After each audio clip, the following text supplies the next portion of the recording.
Good morning, good afternoon, and good evening, everybody. Welcome to another GBSN cross-border webinar.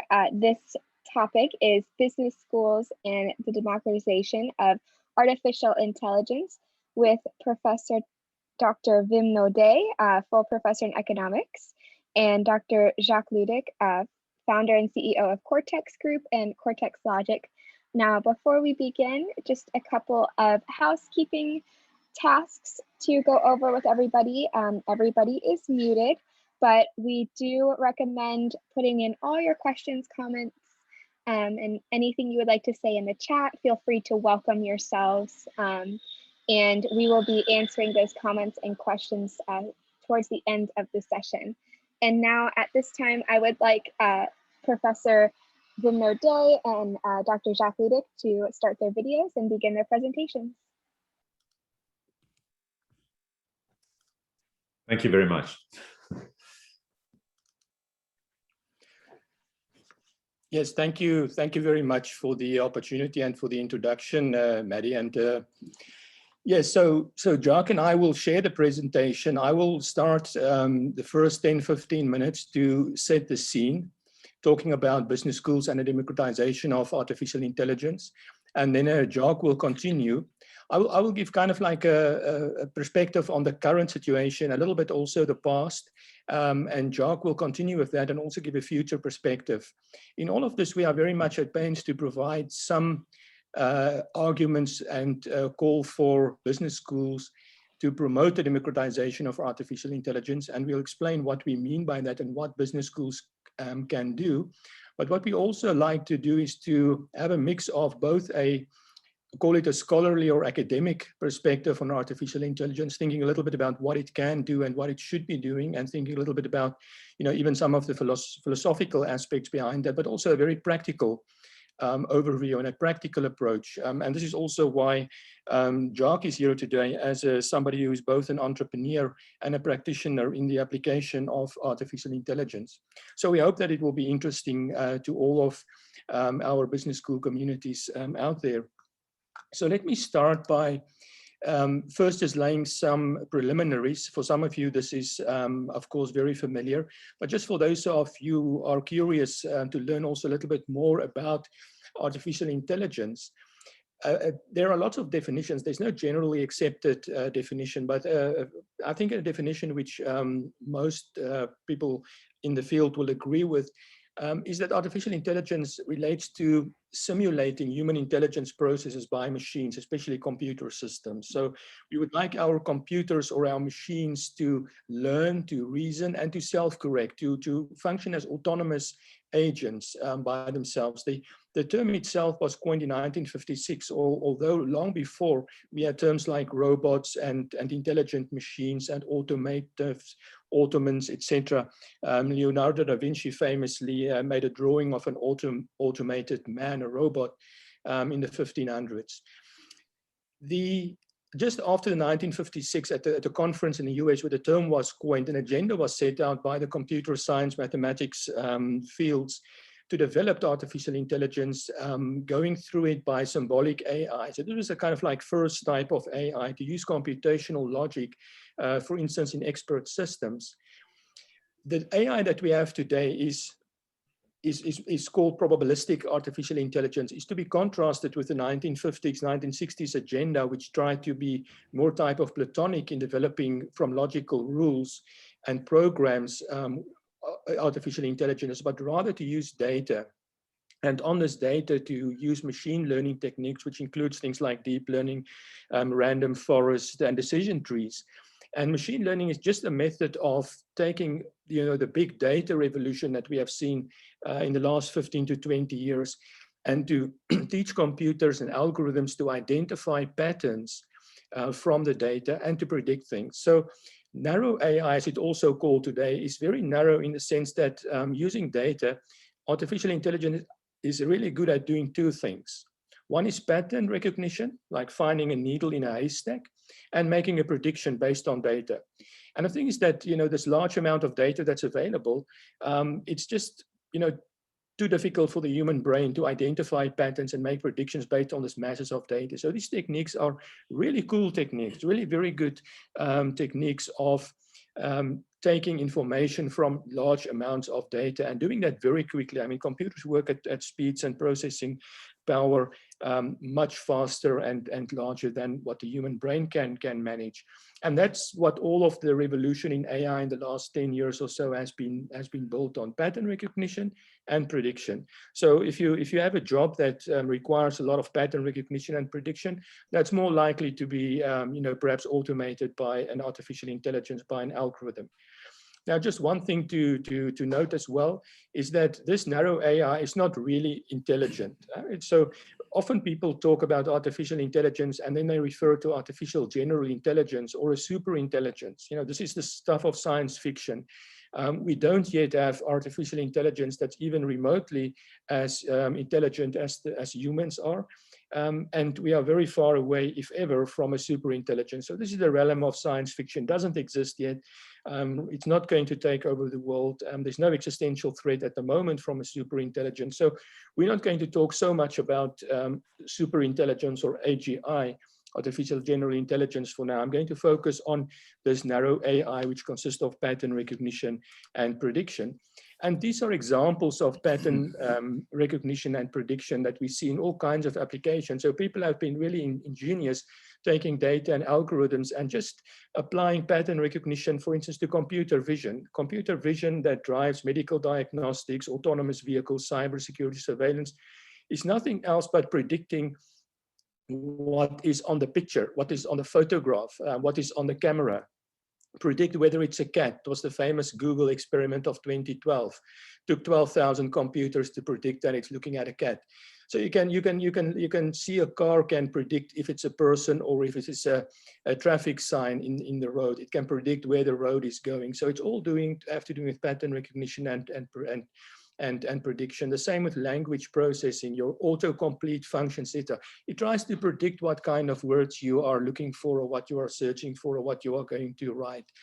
Spam filters try to predict whether it's a spam email or whether it's a legitimate email that you should read.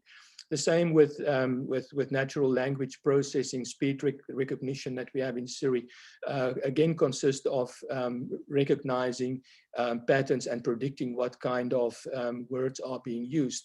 So we see this also in fraud detection, in business intelligence. If your credit card is being used suspiciously, that pattern can be picked up by an algorithm and warn you in time that your credit card has been jeopardized its security.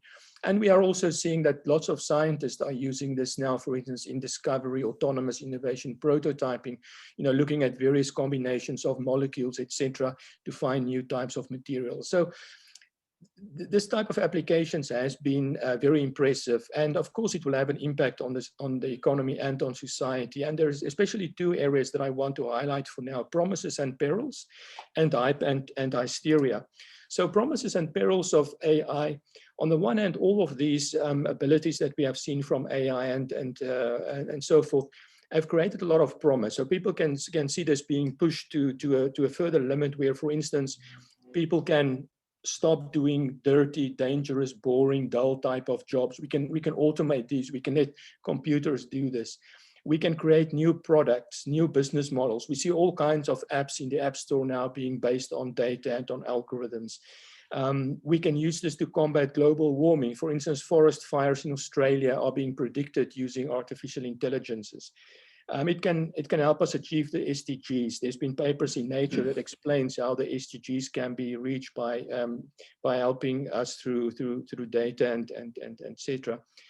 It can be a general purpose technology which can in the end also help extend human life. We see a lot of applications in the health sector as well.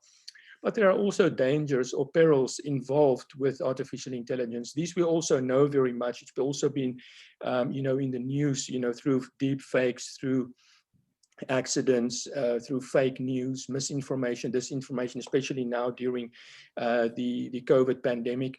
But we also are grappling with issues of data harvesting, privacy violations, the application of discriminatory type of algorithm that's based on bad data, cybercrime. You know, in the worst case, we have examples of slaughter bots, autonomous lethal weapons that are much more deadlier than any weapons that have so far been produced.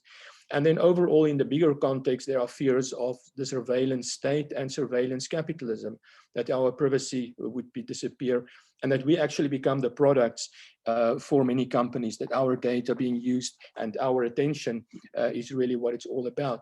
So we do have these positive aspects, but also the negative aspects. So if data is the new oil, it can also be toxic if indeed mishandled. Now, there's also hype and hysteria. So partly because of the perils and partly because of the promises, there has been, what I call this hyperbole and hysteria. And I talked about this at the previous GSBN seminar, so I'm not going to go into greater detail on this. But generally, people have been hyperboling the artificial intelligence. So it's being hyped up to great more expectations of what it can do than I think is really at this stage realistic. On one hand, we've had the CEO of Google making the proclamation that AI is the most important thing humanity has ever worked on. Now, of course, he will say that because his business model is based on artificial intelligence. We have also had, for instance, the transhumanism movement. People like Ray Kurzweil are talking about the singularity. And there's a lot of people that believe by 2045, we will actually have the singularity where we will start merging with machines and we'll go into cyberspace and we will live forever. So this kind of like what I think is the exaggerated effects of AI. It's not going we're not going to have a singularity soon. And AI is not at the moment the most important thing that we have worked on. In terms of hysteria, there has been this robot effect that the robots are coming for your job. And again, we haven't seen this materialize. There's good reasons why AI is not having massive job losses, as a consequence. Indeed, surveys in Europe have shown that automation, at least through other types of robots, have created more jobs than it has destroyed. And then finally, Elon Musk, in again, one of his tweeting moods, he tweeted that the race for AI will cause World War III. Again, there is competition for AI, but again, as I show in other presentations and work, we don't really see this. There's very few really big companies and governments with enough funding, etc., to push the race for AI. So this is not something that I think we should also be concerned about. But certainly, and this is also my call here, is that business schools has an important role as well to play down the hype and hysteria, to find a much more realistic, type of perspective and message, for their stakeholders. Because partly the hyperbole has led to a lot of startup activity in Europe being so-called based on AI. So if a startup wants funding, it claims that it's doing something on AI. And surveys have found that, for instance, 40–50% of startups who claim that they are in AI are actually nothing in AI. So we should be aware that that this is something that can be used to try and influence venture capitalists, to try and tell them, look, we're the next Airbnb or the next Reddit or the next Uber. And that this leads to a lot of bubbles being blown up as far as I'm concerned with data and data science and AI. So the point is that machines are still very, very stupid. As Jan LeCun, one of the leading scientists in AI, have said himself, the smartest AI systems today have less common sense than a house cat. And as we know, maybe house cats are in fact quite intelligent. Now, how can business schools play a bigger role in terms of democratization of AI? Why is democratization of AI important? And this is what Jacques and I will do in the rest of this webinar. So there's 3 points that I want to make, 3 areas where business schools can help. One is with the diffusion of AI, one is with the incentivization of AI ethics, and one is with green AI. I think if these 3 aspects can be more embedded in the work of business schools, it will make a contribution to democratize AI, to make AI much more readily an instrument that more and more people can benefit from, that we can see more of these promises of AI actually be achieved. So the first is the diffusion of AI. So if AI doesn't diffuse, it will not live up to its promises. And the slow diffusion in AI, we can actually see in the fact that productivity growth in the West is really very slow. We don't see the AI diffusion really picking it up. You see there's also in difference growth between firms. You've got about 5% of firms that are growing very fast, good productivity growth, but 95% not really.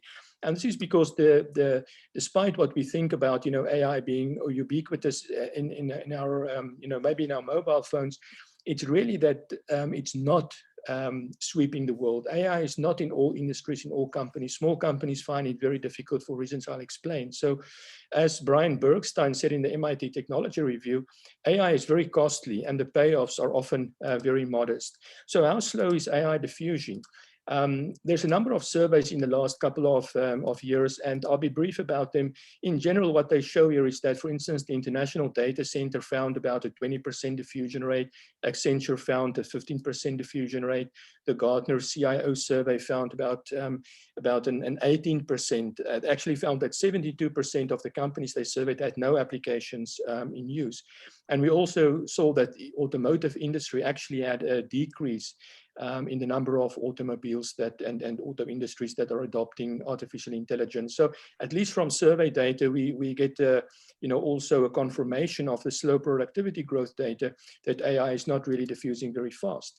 The other reason why it's not diffusing fast is what I always share with my students as well. Classic paper in 1957 by the economist V. Grealish, which is called, and I always refer to Grealish as scorn. He asked himself the question in 1957, why don't farmers in the United States adopt state-of-the-art seeds in their farming? Because they will be much better for productivity, much better, etc. And the simple reason was that for the adoption of these different corn varieties, it just didn't make sense. It's not a question that farmers were asking themselves, what can the technology, the new seed do, but how much will we benefit from investing in it? And I think it's the same as in 1957 with Grealish's corn example in the US, that many businesses are asking themselves not what can AI do or how cool or what a great shining object AI is, but how much will we benefit from investing in it? And the question is that it's at the moment for most firms not such a good benefit. So two reasons for this is that firstly, access to data and data scientists is out of reach of many firms, especially small firms, SMEs. You need perhaps a data scientist with a PhD, and data is very difficult to get by. If you're a small firm, you don't have access to data. At the same time, as we see from this graph from the OECD, the cumulative number of data regulations since 1972 has increased almost exponentially, almost as the salaries of data scientists. So this is a significant barrier to entry. There's many other problems that I share you with data, with availability, with the transformation process, the silos, the data quality, the algorithmic quality. So, all researchers, data scientists preparing and developing AI will tell you that a large amount of time is spent on data extraction, cleaning, normalizing, and wrangling data. And a very small portion is actually running the algorithm. So in sum, diffusion depends on the benefits and accessibility. And I think that business schools can do more to look at the, helping firms get the benefits and also doing something with the accessibility. And I'll say something more how that can be done later. The other part is the incentivization of AI ethics. So there's been many calls made that there should be specific ethics for everybody using AI. So the European Union famously has this code of conduct, and many other organizations as well.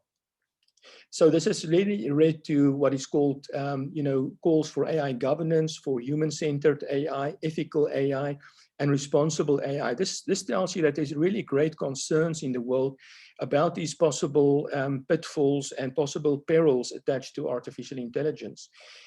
So human-centered AI is what's today, I would say this is about, the standard, and it refers to ethical AI and responsible AI to ensure that you have machines that are aligned in their behavior and are serving human users in an ethical way, that are, also fair and responsible. So it doesn't harm people, it doesn't discriminate against subgroups, and it fulfills human concerns. So in other words, it must be aligned to human interest. That's the basic, I would say, gist of AI ethics at this stage.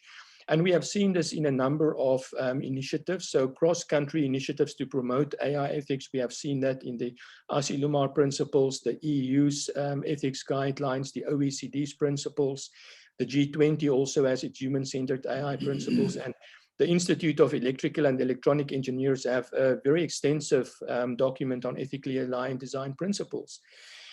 There's also a country-level initiative. The European Union Agency for Fundamental Rights lists more than 290 AI policy initiatives in individual EU member states from 2016 onwards.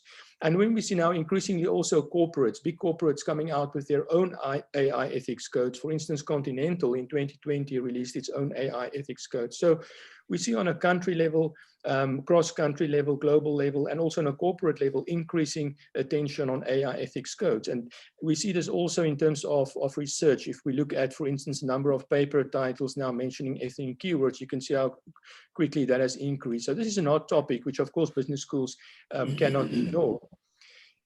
One reason why it should not be ignored is coming back again to the challenge of diffusing AI. With ethical AI, people will trust it, and it will lead to increased use of AI. It will also help firms to avoid costly mistakes, which will help them to, with less risk and less chance of costly mistakes and accidents, will also help them to uptake and implement AI.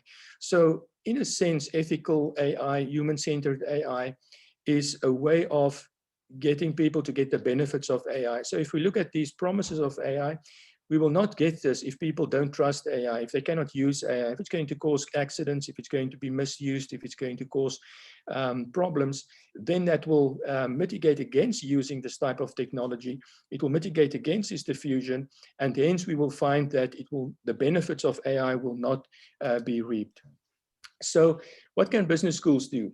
Now, I summarize these type of human-centered AI principles generally have 5 type of principles. Beneficence, in other words, to try and do good, to increase human happiness and welfare. Non-maleficence, in other words, not to do anything bad. And autonomy, not to interfere with human autonomy, so humans still remain autonomous. And to maintain justice, in other words, not to discriminate or not to be used for foul purposes. Now, these first 4 principles are very similar to bioethics. You find it in bioethics for a long period of time, so we don't need to reinvent the wheel. Simply look at what has been happening in bioethics. We don't have problems with all kinds of bio warfare, etc., because we are monitoring this, and there are principles and ways to deal with it. But the one that is different with AI is explicability, and this refers to the black box problem. So within many machine learning, deep learning algorithms and neural networks, you have the inputs of data and you have the outputs in terms of the decision of the algorithm. And humans don't often understand why this output comes about as it comes about. It's difficult to explain. It's called the black box problem. Now, if you have data bias and you have lack of explainability, then you will have inequality in application as a consequence. And AI will then not benefit everyone equally or fairly. So the explicability is a special problem attached to AI ethics, which I think more should be done as well in terms of what business schools can do to promote the explicability of AI within AI ethics. So finally come to green AI, and I'll be very short on this. What very few people realize is that really training a big AI model is very bad for the environment, in the sense that the training a large deep learning model has the same carbon footprint as the lifetime of 5 American cars, including gas. So here we can see this from this paper by Struble et al. In 2019. They trained one model on a GPU, and they calculated the number of CO2 emissions as 626,000 tons or pounds, compared to 126,000 pounds CO2 emissions from a car in its lifetime. So you can see how that is really what it's called red AI, to contrast it with green AI. Now, what we really need as well, thinking about the ethics of AI and the adoption of AI throughout the economy and the diffusion, you really don't want to diffuse an instrument or a tool that's really putting so much consequences in terms of CO2 and energy use. So what has been recommended is so-called green AI, which at least 2 principles would be developers of AI models to report the number of floating point operations required to generate a result. So if you build a model, you try that model to be as accurate as possible, to predict or to recognize a pattern very accurate. And that requires a large number of floating point operations, but the floating point operations is linked to the energy use. So you can link the energy use and get the energy footprint of your model from the FPUs. But this isn't very much reported by people building models. The second point is that there should be a mandatory releasing of pre-trained models publicly as far as possible, so that you don't have to reinvent the wheel. You shouldn't be, you should save others the time and the cost of retraining a lot of models. And then finally, I think for the fundamental research, if we think about the human brain with all its calculations, it's very energy efficient. Human brain doesn't need a lot of energy to do this. If you compare it to the energy needs of our AI, we're really not often comparing, apples with apples. It's easy to say that, you have a deep blue beating a human master in chess or in Go, but you're not comparing like with like. You have one kind of tool that uses a huge amount of energy compared to the human brain that uses a very negligible amount of energy. So if we focus more on green AI, we could move in a cognitively more plausible direction, with the human brain. So if we define artificial intelligence as trying to mimic human level intelligence or human intelligence, one part of that would be energy efficiency as well. So this is the question is, what can business schools do? And so I want to argue that in terms of the diffusion of AI, there could be more being done in business schools on business model innovation, because centrally to the business model is whether AI creates benefits for you as a company or not. And part of that as well is access to data. And that requires a greater understanding, I think, of the economics and regulation of data. With the incentivization of AI ethics, there are always ethical guidelines, but there's very little incentive for companies to adhere to them.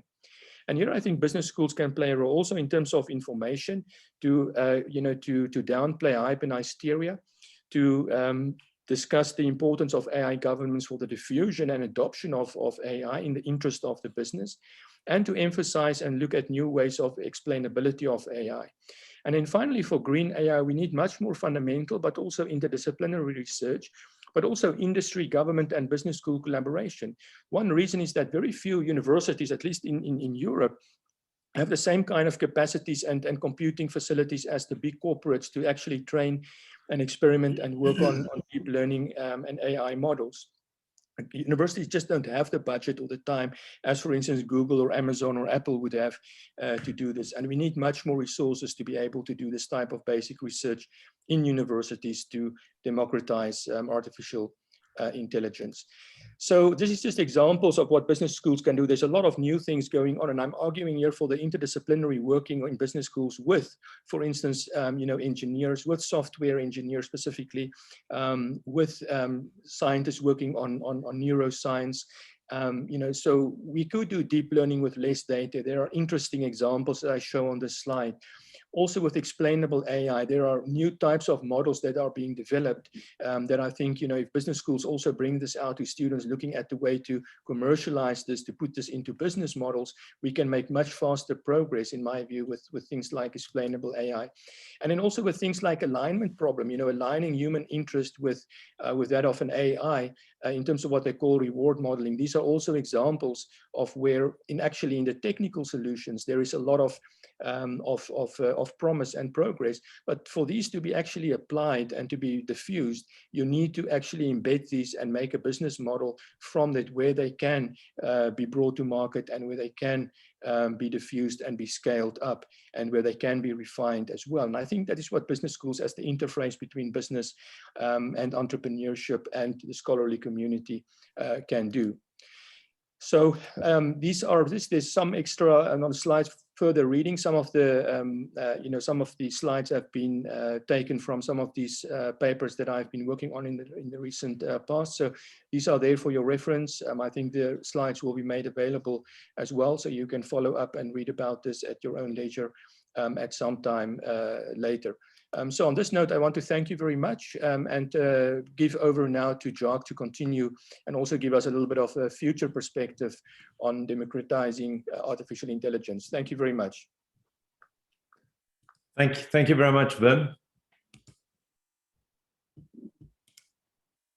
Okay, Wim, can you see my screen? Yes. Fantastic. Without further ado, let me start straight away.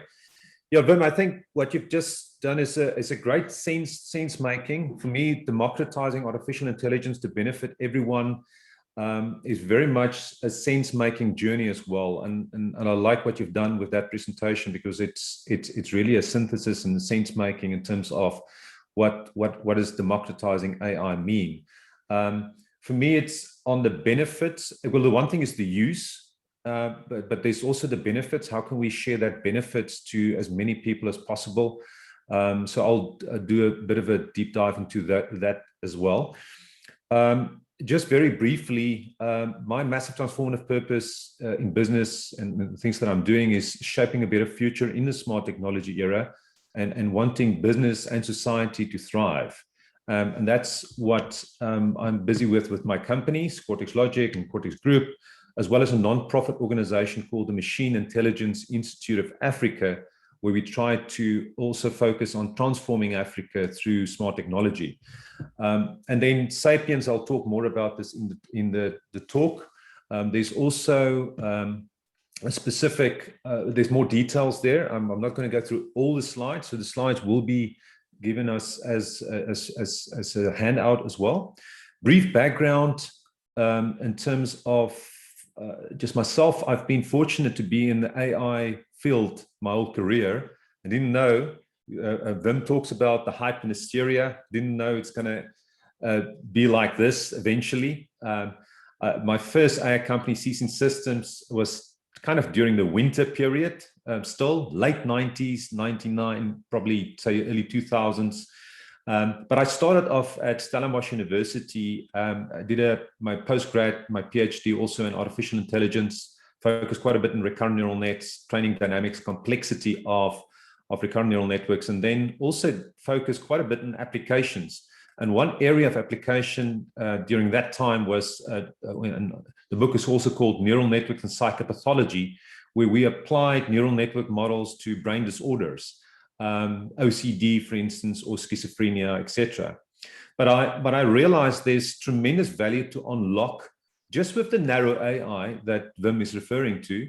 And that's why I started a company called Sapiens Systems. That was the first AI company on the African continent that was sold to a multinational, in this instance, General Electric. And GE was still a major company in the 2000s. And I sold that company eventually to GE in 2011.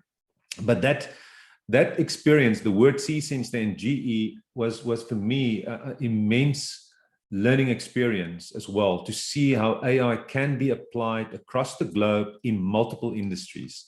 So it was invaluable to see in practice how you can use AI and data to make a difference. And it's not just AI, it was always sensors and instrumenting the world as well, especially if you think about the industrial world.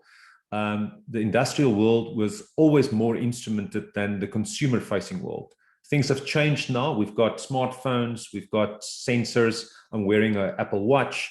So there's all these wearables. So people are being instrumented. So it changes the ball game, incredible amount of potential and value to unlock. Briefly, I did a stint with Huma as well in Africa, or emerging markets, where we've leapfrogged with specific applications around financial inclusion, microloans, and making that available to on feature phones in emerging markets, and incredible opportunity to also application of AI, where we actually look at the mobile wallet behavior and look at the call direct records and then infer risk from that as well, and affordability and those type of things as well. Since all of that, I founded the Cortex Logic as a next generation AI company that became part of the Cortex Group. I also founded the African AI community called Machine Intelligence Institute of Africa. And then I'm currently on the board of a few organizations, especially in Africa, where we're trying to diffuse AI as well and make sure we spread and build capacity. And right now, I've just recently published a book called Democratizing Artificial Intelligence to Benefit Everyone. It's also talking about shaping a better future in a smart technology era. And I reference some of these use cases over my career as well, and just sharing some of that as well. Without further ado, so if I talked about the book specifically, I talk about the fourth industrial revolution, or actually I call it the smart technology era, because it's not just industrial, it's obviously a digital revolution that's feeding off industrial revolution, and even the industrial revolutions is feeding off the digital now. So basically, we're sitting in a very interesting space where we see the fusion of a number of exponential technologies, of which artificial intelligence is one. And there's blockchain technology, there's biotech, there's nanotech, there's quantum computing. There's so many things that's making incredible impact. But basically, that is blurring the lines between the physical, the digital, and biological worlds, and it's impacting all disciplines, economies, and industries, and even challenging us or challenging ideas about what it means to be human, which is for me great, because if you think about, we want to be more human-centric, and I will be talking more about that. And if technology can be smart enough to support us in that role and to figure out what we should be doing and doing less robotic and tedious work, that could be just a good thing. But we need to be smart how we do this. This particular slide is just emphasizing the fact that the smart technology revolution will fundamentally alter the way we live, work, play, and interact and relate to one another. And it's going to be all inclusive and wide ranging. And the impact and what I'm doing in the book, even if one thinks, oh, it's not really that impactful and so forth, when you go through the book, I'm laying a foundation and talking about the disruptive and profound impact of not just AI, but I'm talking about smart technology. It's almost like artificial intelligence is a proxy for some of these exponential technologies, and they all interplay. They all feed off one another. AI needs data. Data is created by instruments. So what we see is that in every industry, in every country, even if you're in the third world countries, you are being affected. And we're seeing entire systems of production, management, and governance being transformed. And there's blockchain technology that obviously supports decentralization. So in front of our eyes, we see these kind of things. This was actually a graph from SoftBank and just the way they think about the world.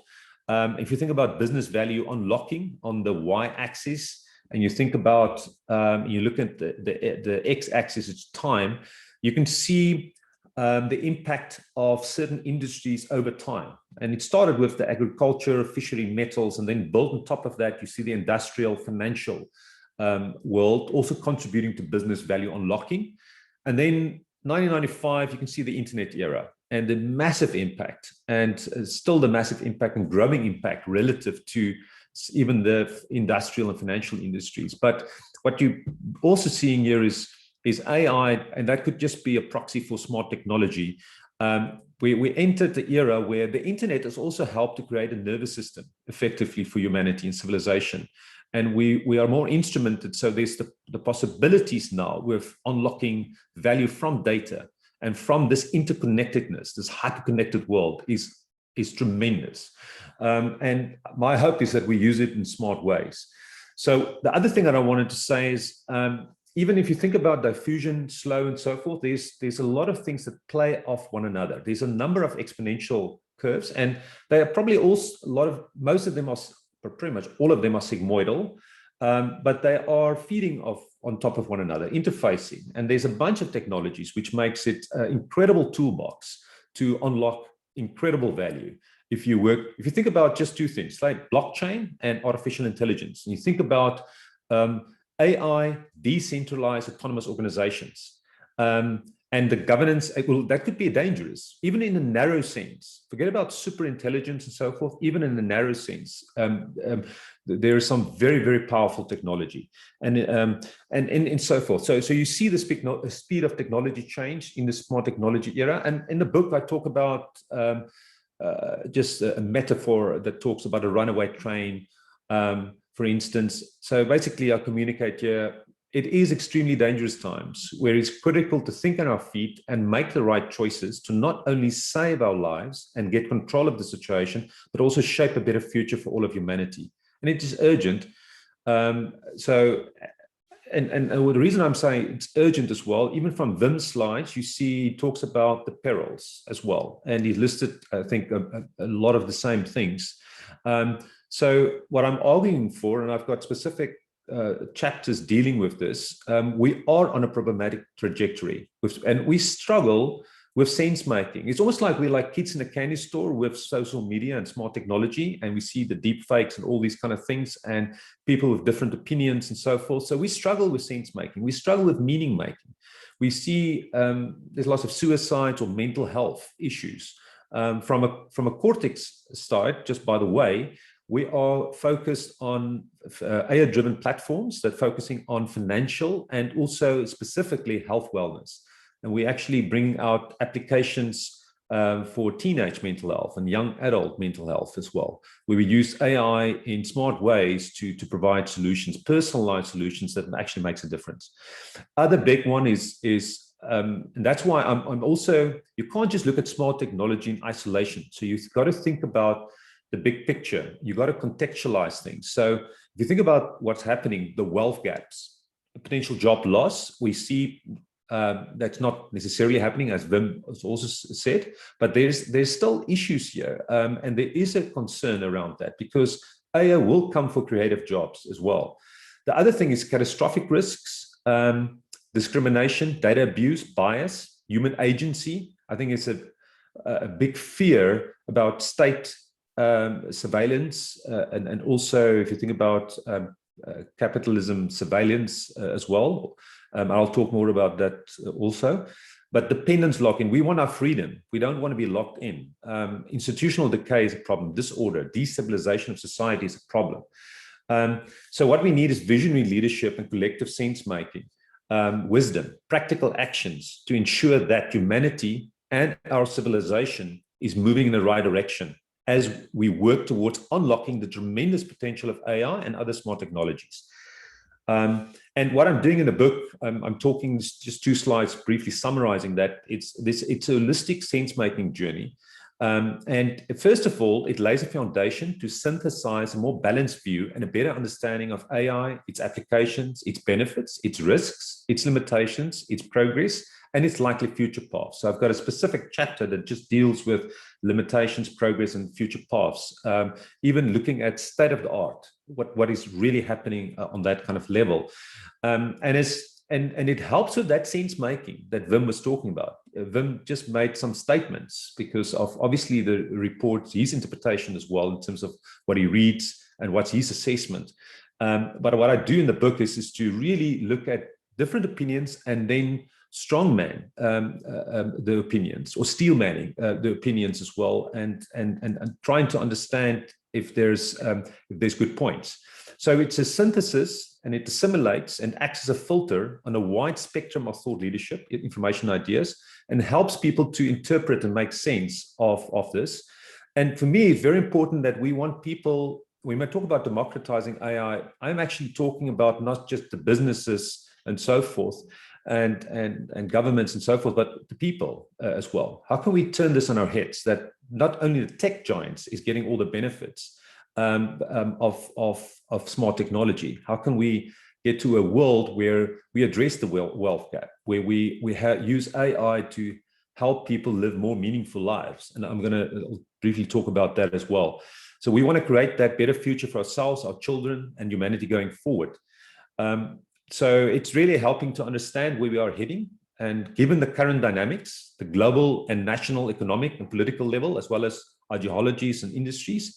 And then I think we need to be realistic. You've got to think about what is the possible potential negative impacts. And then we need to be very practical in how to address that. So we need to design AI for social good and beneficial outcomes. And we need to build a human-compatible AI that's ethical and trustworthy. That's all stuff that Wim also talked about. We need to address bias and discrimination, and we need to think about a human-centric, AI-driven workplace because it's coming, and we need to engineer that in the right way. And this particular slide is just talking now about some specific solutions as well. So for me, it's almost like a summary word just to say democratizing AI. If you look at what Wim has done there, he's fleshed it out in terms of those three aspects. And that resonates with me, all of that. I think there's more dimensions to that as well, as if you read the book as well. I think we also need to think about where we're going. So I think it's important that we also figure out what does it mean to be human and living meaningful in the 21st century. And I'm sharing some ideas for reshaping our civilization for beneficial outcomes, as well as various potential outcomes for the future of civilization, because things can go wrong easily. So I'm doing two things. So there's a massive transformative purpose for humanity that complements the United Nations 2030 vision and Sustainable Development Goals to help shape the beneficial human-centric future in a decentralized, hyper-connected world.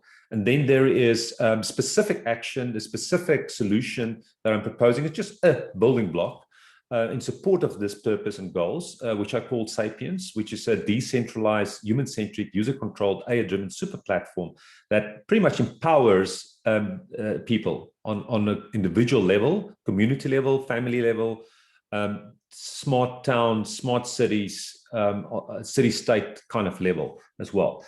Okay, so proposed massive transformative purpose for humanity, basically evolving a dynamic, emphatic, prosperous, thriving, and self-optimizing civilization that benefits everyone in sustainable ways and in harmony with nature.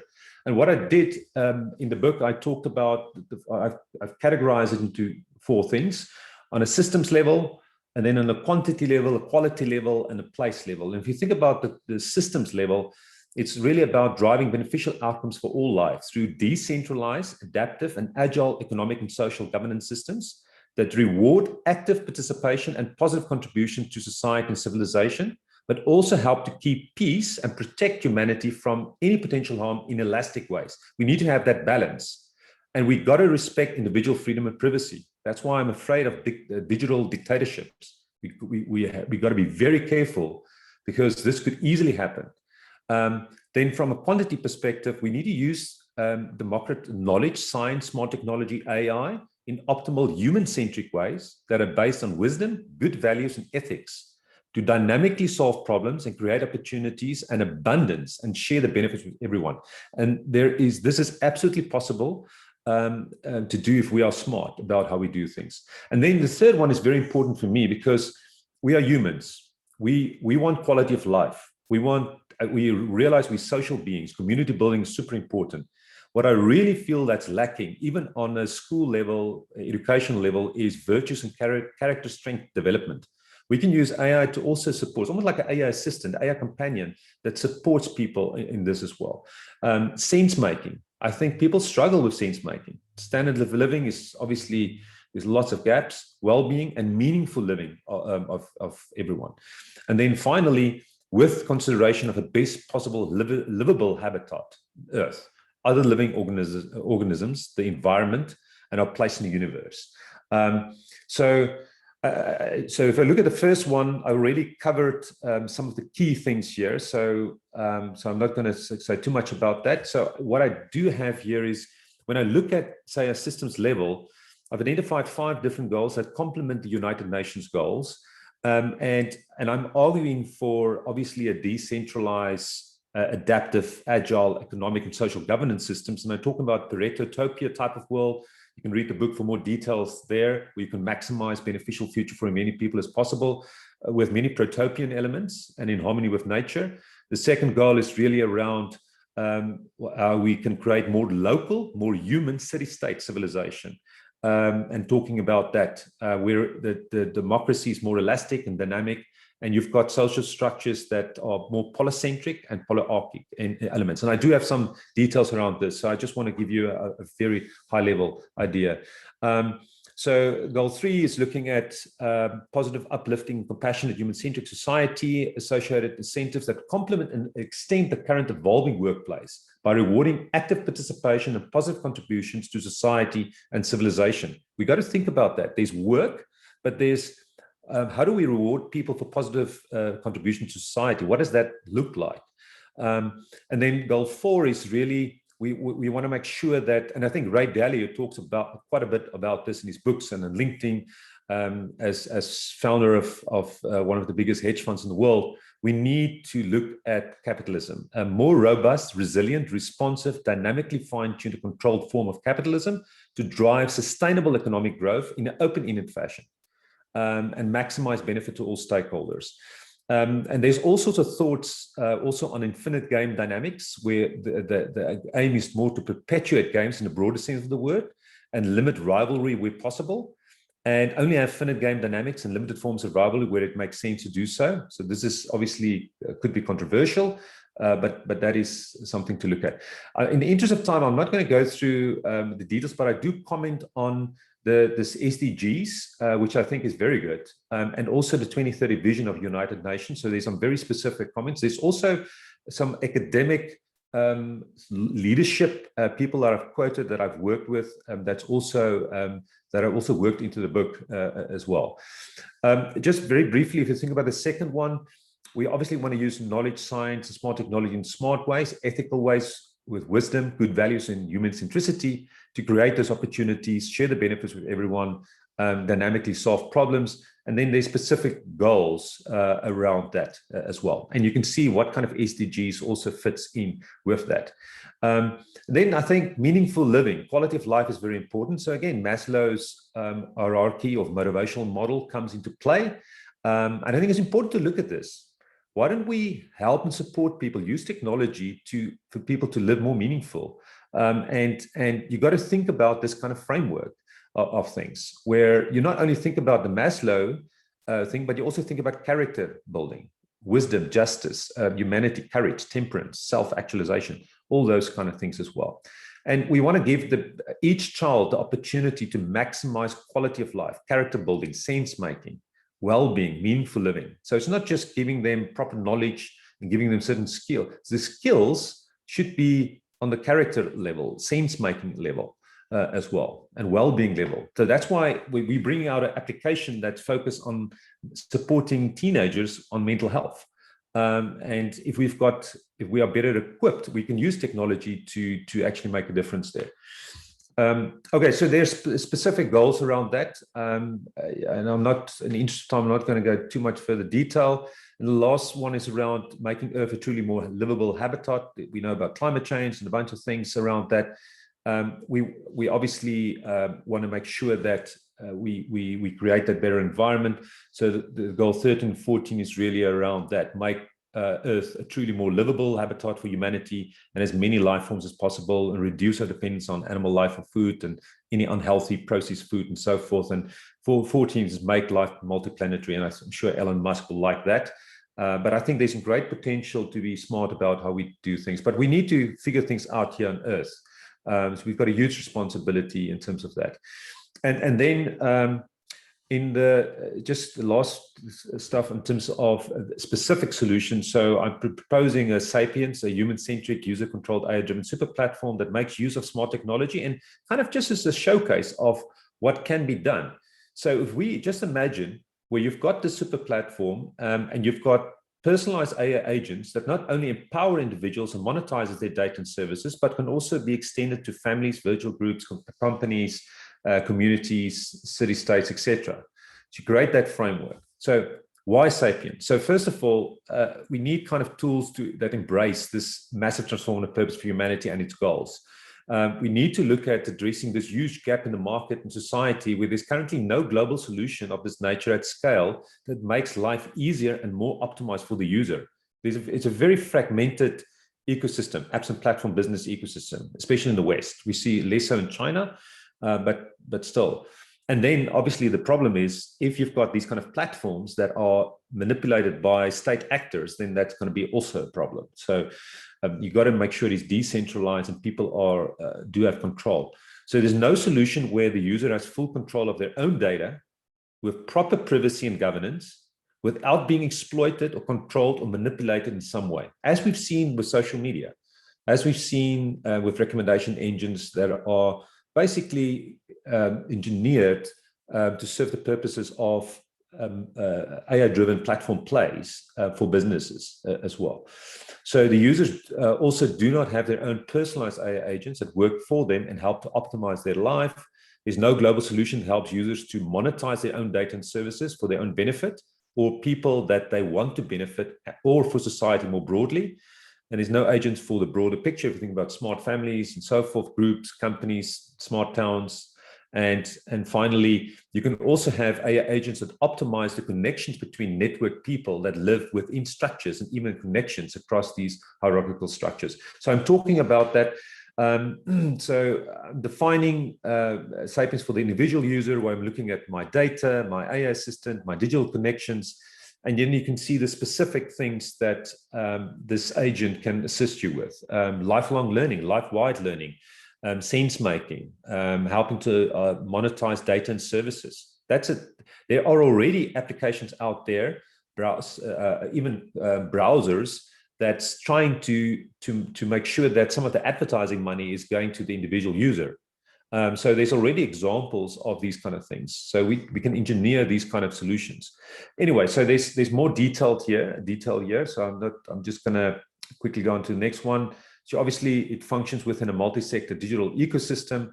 And then you can look at what does it look like for a community? Just imagine you've got AI assistant that where you've got communities instrumented, you've got lots of people instrumented, you've got equipment, you've got systems, infrastructure instrumented, and now you can start optimizing on that level as well.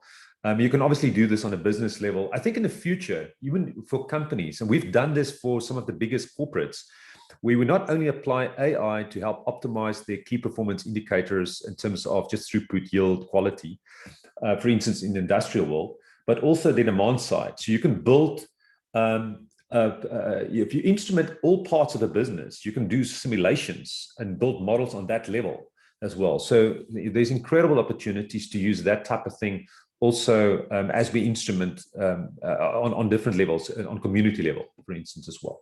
So here I'm just giving the community view of that. But then just to think about in terms of monetization here, so you can monetize via advertising, selling of anonymized data and services, subscriptions, transactions, and you can have people benefiting or businesses or service providers that's all connected in this world.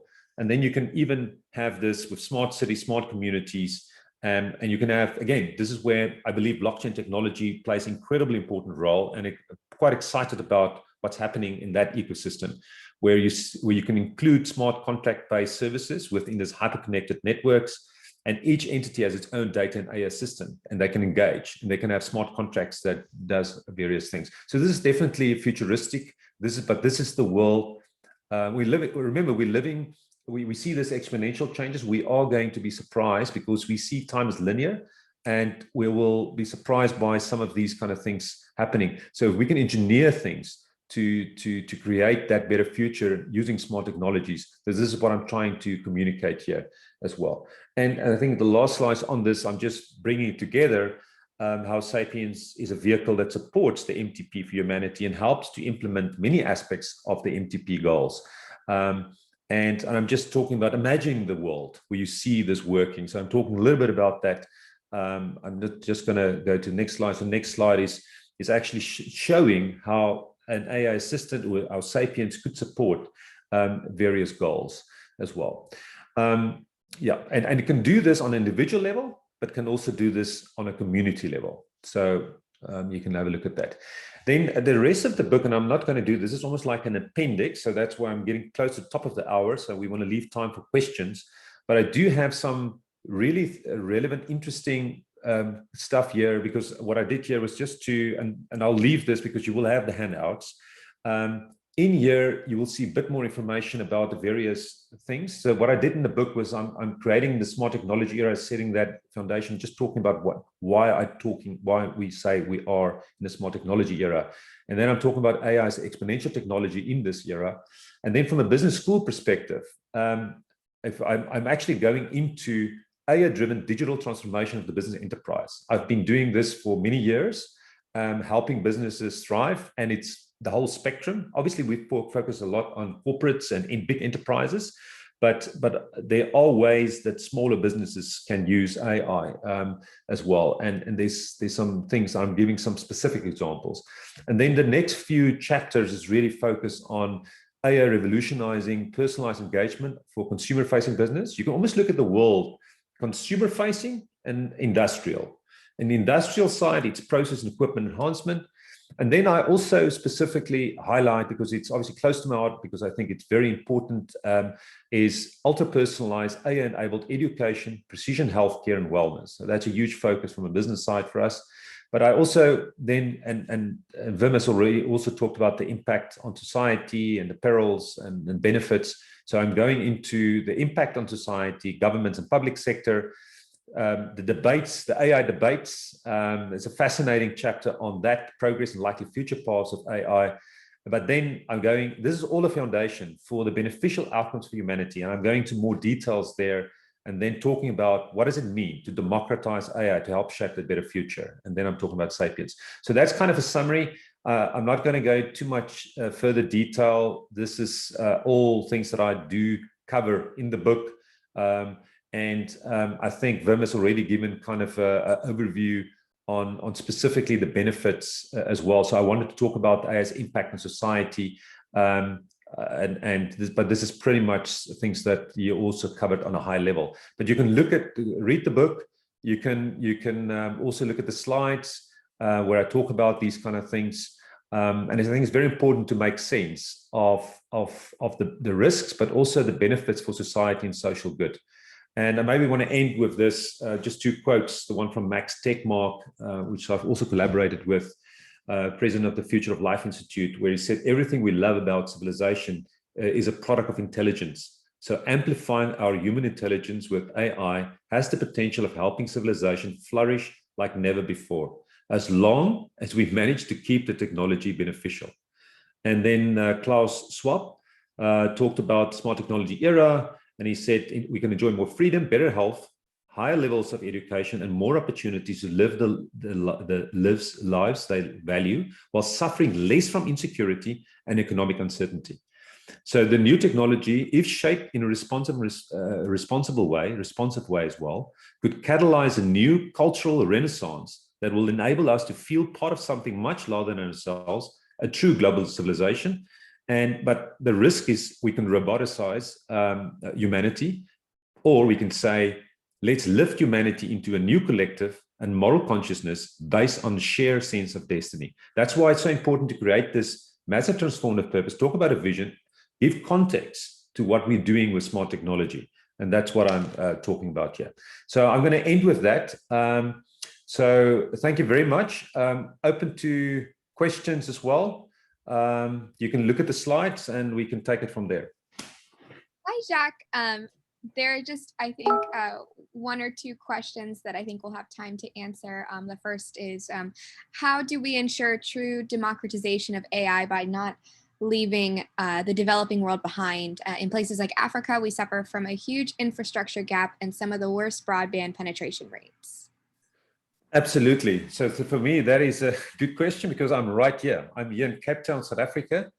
I'm very well connected with people that are making a difference and trying to create unicorns here. I'm optimistic about what we are doing here, but I'm also concerned because of the fast pace of how things move. We do see that there needs to be leapfrogging happening here. So we do have examples of financial inclusion, mobile wallets, where we see a bit of that, but that's for me still a risk. And you know what, the way I'm looking at this, we are like, if you think about humanity as a human body, if some parts of your body, your knee or your leg is not working, I'm going to feel it. So and we are very connected. We've got this nervous system for society. So it's going to be very important that we collaborate and work together and make sure that in this hyper-connected world, that all parts of humanity, wherever we live, that we help people, upskill people. So there's a huge responsibility on the people that's here, and we are fortunate to have some visionary leadership and people that's making an impact and difference, but we need a lot more of that. And we need assistance from the global communities, from the developed company environments as well. But I think it is a opportunity where something like Sapiens, where you use blockchain and you use all these kind of smart technologies to actually provide the environment where we can fast track things as well. I think on the African continent or other emerging markets, education is hugely important. So, and I've seen where governments are wasting money and not spending it in areas that matter and make a difference. And I also have one of the MTP goals where I talk about population growth and decline. We need to have a balance. If you want quality of life, you can't have excessive growth, but you also don't want decline. So you need to balance that as well and look at quality. So yeah, no, it's a very, very topical, important question. Well, thank you so much. I appreciate all of you being here, and just a reminder that our next webinar will be held this Thursday on social and sustainable finance, research and teaching. And all of the slides and recordings will be sent to everyone either later today or early tomorrow. So we appreciate all of you being here and your wonderful questions, and we look forward to seeing you at the next webinar. Thank you very much. Thank you very much. Thank you. Again sometime. Bye. Okay. Bye-bye. Bye-bye. Bye.